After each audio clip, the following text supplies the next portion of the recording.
Hi everybody. Many of you might recognize me. I'm Nurse Wendy Niskanen, and I've been a registered nurse working in schools for over 15 years, in this district for a decade.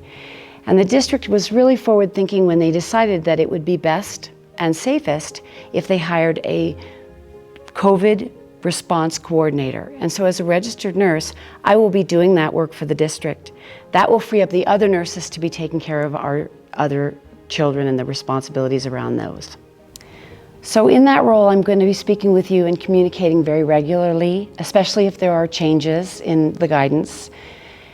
And I wanted to welcome you back to school and to talk about what expectations are and what our shared practices will be as we start this school year.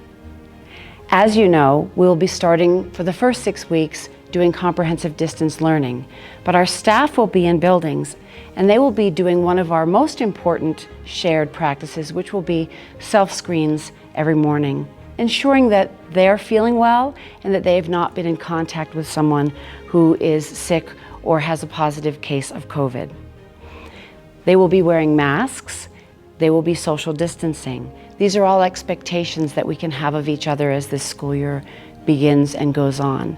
Our buildings will be kept clean and disinfected, and everyone will be practicing good hand hygiene. Covering sneezes with a tissue and throwing it away. Covering sneezes with our elbow if we don't have a tissue. Washing our hands frequently throughout the day.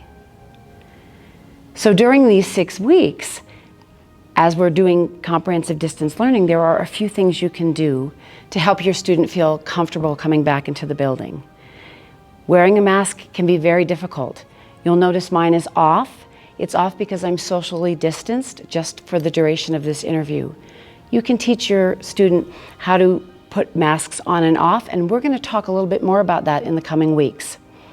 Making sure to reinforce with your student proper hand hygiene, washing hands, proper covering of coughs and sneezes. Doing those things will make it second nature for your students, and we'll all have shared expectations and we'll meet those expectations when we come back together in buildings. This is going to be a challenging time for all of us. It's a new normal and we need to work together and give one another grace and be patient and kind.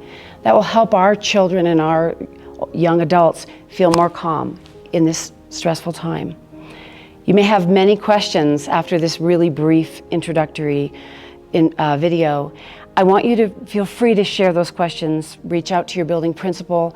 Part of what we're going to do in these video sessions is answer those questions. I think having knowledge makes us feel a lot more comfortable in this world where there's a lot we don't know. So please feel free to reach out, and I look forward to talking to you soon.